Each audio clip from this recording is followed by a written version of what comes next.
Hi, എല്ലാവർക്കും സുഖല്ലേ? നമ്മുടെ റോസ് ഈ മഴക്കാലത്ത് എങ്ങനെ പരിചരിക്കണമെന്ന് കുറച്ച് പേർക്കെങ്കിലും ഡൗട്ട് ഉണ്ടാവുമല്ലോ.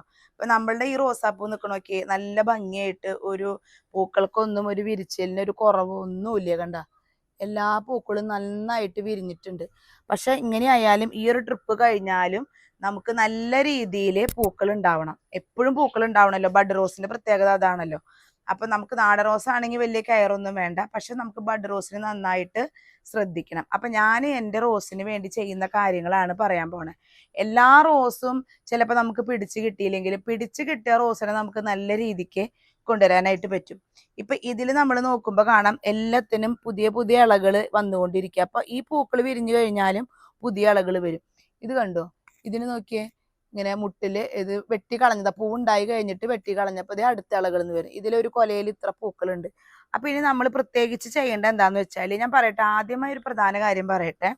ഇതിന് കണ്ടിന്യൂസ് മഴയും വെയിലും കൊള്ളാൻ പാടില്ല. ഇപ്പൊ ഇതിരിക്കുന്നത് ഒരു സൺഷെയ്ഡ് ആണ്. നിങ്ങൾക്ക് ഏകദേശം കണ്ടാൽ മനസ്സിലാവും, ഒരു സൺഷെയ്ഡിന്റെ രൂപമാണ്.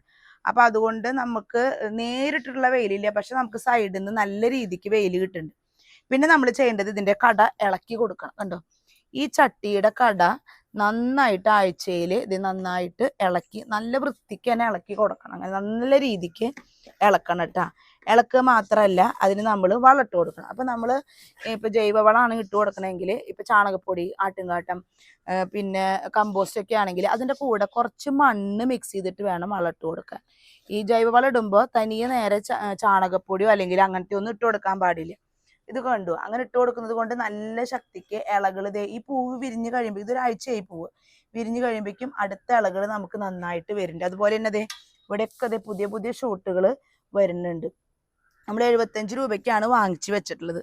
അതുപോലെ തന്നെ നമ്മൾ ഈ കടക്കിന്ന് ഇതിന്റെ കടഭാഗം ഉണ്ടല്ലോ, ഈ ബഡ് റോസിന്റെ കടഭാഗത്ത് നിന്ന് ഒരു ഇല വരും കണ്ട. അത് ഞാൻ മുറിച്ച് കളഞ്ഞതാണ്. ഇത് കണ്ട ഈ ഇല, അതായത് നമ്മൾ ഒട്ടിച്ചതിന്റെ താഴത്തുനിന്നാണ് ഇത് വന്നിട്ടുണ്ടായിരുന്നത്. കണ്ട നല്ല ആരോഗ്യമുള്ള ഇലയാണ്, പക്ഷെ ഇതും ഒരിക്കലും പൂവുണ്ടാവില്ല. അപ്പൊ അത് നമ്മൾ പറിച്ചു കളയാനായിട്ട് ശ്രദ്ധിക്കണം. അതിന്റെ മുകളിലുള്ളതാണെങ്കിൽ കുഴപ്പമില്ല, അതൊക്കെ ഉണ്ടാവും. പക്ഷെ ഇത്തരത്തിലുള്ളത് ഉണ്ടാവില്ല. പിന്നെ ഇതിന്റെ കടക്കിലെ കളകൾ നമ്മൾ പറിച്ചു കളയണം. ഇപ്പൊ ഈ ഒരു ചട്ടി നോക്കി നിങ്ങൾക്ക് അറിയാം, ഇതിന്റെ കടയില് കുറെ സാരികളുണ്ട്. ഇത് ഓമക്കായ. അപ്പൊ നമ്മളിത് വേണ്ട പറിച്ചു കളയാം.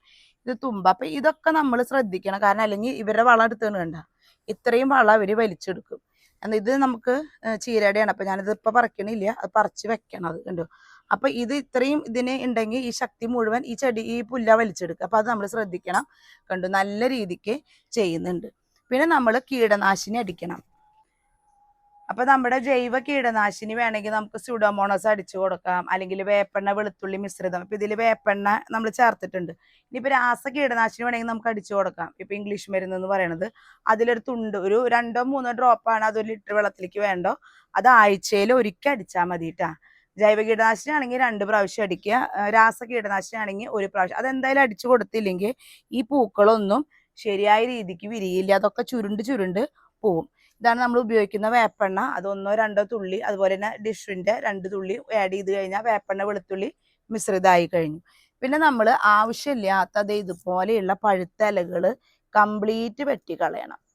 പഴുത്ത ഇലകൾ, പിന്നെ വിരിഞ്ഞു കഴിഞ്ഞത് ഇങ്ങനത്തെ തണ്ടുകളൊക്കെ ഇല്ലേ, അതൊക്കെ 1 ഇലയോ 2 ഇലയോ ഗ്യാപ്പ് ഇട്ടിട്ട് പൂക്കള് മുട്ടിനനുസരിച്ച് നമ്മൾ വെട്ടിക്കളയണം. അത് തനിയെ കരിഞ്ഞു പോവും. കണ്ടപ്പോൾ ഇതൊക്കെ തനിയെ കരിഞ്ഞു പോയിട്ടുള്ളതാണ്. പക്ഷെ നേരത്തെ നമ്മൾ ചെയ്ത് കഴിഞ്ഞാൽ നമുക്ക് പൂക്കൾ കൂടുതൽ കിട്ടാനും സാധ്യതയുണ്ട്. ഇപ്പൊ ഇതിന്റെയൊക്കെ മഞ്ഞ ഇലകൾ കണ്ടില്ലേ? അപ്പൊ ഇതൊക്കെ നമ്മൾ വെട്ടിക്കളയാം കേട്ടാ. വെട്ടുമ്പോൾ ഒന്ന് ചെരിച്ച് വെട്ടുക, ഒരു 45 ഡിഗ്രി ചെരിച്ച് വെട്ടുക. വെള്ളം ഇറങ്ങില്ല, അതുകൊണ്ടാണ് ഡയറക്റ്റ് മഴയത്ത് വെക്കരുതെന്ന് പറയണേ. ആ വെട്ടിയ ഏരിയ കൂടെ വെള്ളം ഇറങ്ങാനുള്ള സാധ്യത. നമുക്ക് എല്ലാ കമ്പിലും ഇഷ്ടമാതിരി മുട്ടുമുണ്ട്, ഒപ്പം പുതിയ പുതിയ ഇലകളും വരുന്നുണ്ട്. പിന്നെ അത് ഒരു കാര്യം കൂടി ഉള്ളത്, നമ്മളിങ്ങനെ വെട്ടിക്കളയണ കമ്പുകളുണ്ടല്ലോ, അതൊക്കെ അടിച്ച് വൃത്തിയാക്കണം. ഒരിക്കലും നമ്മൾ ചെടിയുടെ പരിസരത്ത് വേസ്റ്റ്, ഉണങ്ങിയത്, പഴുത്ത ഇലകളൊന്നും ഇടരുത്. കാരണം അതിൽ നിന്നും രോഗകീടങ്ങൾ അതിലേക്ക് വരാം. പിന്നെ ഞാൻ പറഞ്ഞു, എൻ്റെ എല്ലാ റോസും ഒന്നും സക്സസ് അല്ല കണ്ട. ഒരെണ്ണൊക്കെ ഉണങ്ങി പോയിട്ടുണ്ട് കണ്ട. അപ്പൊ അങ്ങനെ ഉണ്ടാവാം, പക്ഷെ ഉള്ളത് നമുക്ക് ഭംഗിക്ക് ഉണ്ടാക്കാനായിട്ട് പറ്റും. പിന്നെ ഒരു കാര്യമാണ്, നമ്മൾ അതിന്റെ pH ലെവല് കറക്റ്റ് ആക്കാനായിട്ട് ഡോളോമൈറ്റ്. അതിന് വേണമെങ്കിൽ നമുക്ക് നീറ്റിയ കക്കപ്പൊടി ഇടാട്ടോ. പക്ഷെ അതിനേക്കാളും നല്ലത് ഡോളോമൈറ്റ് ആണ്. ഡോളോമൈറ്റ് ഇട്ട 1-2 ദിവസം കൊണ്ട് നമുക്ക് അടുത്ത വളം പ്രയോഗം നടത്താനായിട്ട് പറ്റും. ഇനി ഇംഗ്ലീഷ് വളം വേണമെങ്കിൽ DAP ഇടാം, പൊട്ടാഷ് ഇടാം. ഇതൊക്കെ ഒരു സ്പൂണ്, ഒരു ചെറിയ നമ്മൾ അച്ചാറൊക്കെ എടുക്കുന്ന ചെറിയ സ്പൂൺ എടുത്തിട്ട് കട തൊടാതെ മണ്ണിളക്കി ചുറ്റും ഇട്ട് കൊടുത്ത് വെള്ളം ഒഴിക്കുകയാണെങ്കിൽ പൂക്കള് ഇടവിട്ട് ഇങ്ങനെ എപ്പോഴും ഉണ്ടായിക്കൊണ്ടിരിക്കും. മറ്റേ നമ്മൾ പൂവിട്ട് പിന്നെ കുറെ നാൾ കഴിഞ്ഞിട്ടല്ലേ അങ്ങനെ. പിന്നെ അതുപോലെ തന്നെ ശ്രദ്ധിക്കേണ്ട ഒരു കാര്യമാണ് പോട്ടി മിക്സ്. ഇപ്പൊ പോട്ടി മിക്സ് ഞാൻ കാണിച്ചു തരാൻ. കണ്ട മണൽ തരി കൂടുതലുള്ളതാവണം. ഇത് നമ്മൾ ടെറസ് അടിച്ചതാണ്. കണ്ട മണൽ തരി കൂടുതലുണ്ട്. ഇത് കമ്പോസ്റ്റ് ഉണ്ടാക്കിയിട്ടുള്ളതാണ്. അപ്പൊ അത് മിക്സ് ചെയ്തിട്ടുള്ളത് വേണം. അതായത് വെള്ളം ഇറങ്ങിപ്പോണം. എനിക്ക് തോന്നുന്നു കൊക്കോ പീറ്റ് അല്ലെങ്കിൽ ചകിരിച്ചോറ് റോസിൽ ആഡ് ചെയ്യാതിരിക്കുകയാണ് ഏറ്റവും നല്ലത്. ഇതുപോലെ ലൂസായിട്ടുള്ള മണ്ണാണെങ്കിൽ റോസ് കേടാവാതെ നന്നായിട്ട് നിൽക്കും. കാരണം അതിന് കുറച്ച് വെള്ളം ആവശ്യമുള്ളൂ, വല്ലാണ്ട് വെള്ളം ഒഴിക്കണ്ട. കാരണം നമ്മളിങ്ങനെ കുറേ വെള്ളം ഒഴിക്കണ്ട. എന്നും 2 നേരം കുറച്ച് വെള്ളം മാത്രമാണ്, ഒരു നമ്മളെന്താ ഉരി ഗ്ലാസ് എന്നൊക്കെ പറയില്ല, അത്രേ വേണ്ടോ. പിന്നെ വെയിലിനനുസരിച്ച്, നല്ല വെയിലാവുമ്പോൾ നമ്മൾ അതിനനുസരിച്ച് ഒഴിക്കുക എന്നല്ലാണ്ട് ഒരുപാട് വെള്ളം കെട്ടി നിന്നാലും ചീഞ്ഞു പോകും. ഇപ്പൊ ഈ ഒരു ചെടി നിങ്ങൾ നോക്കി, അതിന്റെ കടക്കിന്നൊക്കെയാണ് അതിന്റെ ഇലകൾ വരണേ. നല്ല ശക്തിയില് ഞാൻ കാണിച്ചു തരാൻ കാണുമെന്ന് അറിയില്ല. നല്ല ശക്തിയില് അതിന്റെ കടക്കിന്ന് കടക്കിന്ന് ഇലകൾ വരുന്നു. മാത്രമല്ല ഒരു ഇതിൽ തന്നെ ഒരു 4-5 ഒക്കെ പൂക്കള് ഉണ്ടാവുകയും ചെയ്യും. അപ്പൊ ഏറ്റവും നന്നായിട്ട് ചെയ്യാൻ ഞാൻ ഈ പറഞ്ഞ കാര്യങ്ങൾ നിങ്ങൾ എല്ലാ ഭാഗവും കണ്ട് വൃത്തിക്ക് നിങ്ങൾ ചെയ്ത് നോക്കിട്ടാ.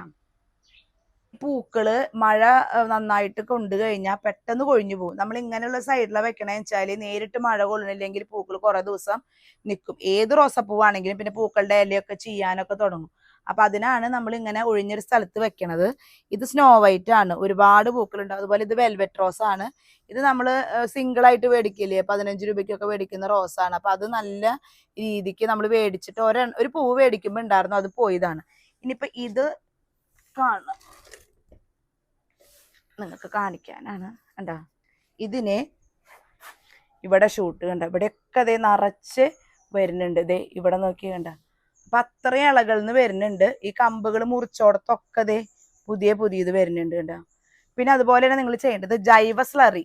നമ്മൾ കമ്പോസ്റ്റ് ഉണ്ടാക്കാത്തവരാണെങ്കിൽ നമ്മൾ പഞ്ചായത്തിൽ പേര് കൊടുത്താൽ നമുക്ക് കമ്പോസ്റ്റ് ബിന്ന് കിട്ടും.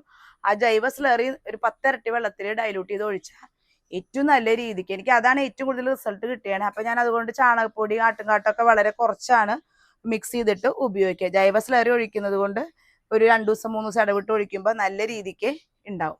ഇത്രയാണ് നമുക്ക് റോസിനെ പറ്റിയിട്ടുള്ള അനുഭവങ്ങൾ. അപ്പൊ എല്ലാവർക്കും നൈസ് ഡേ.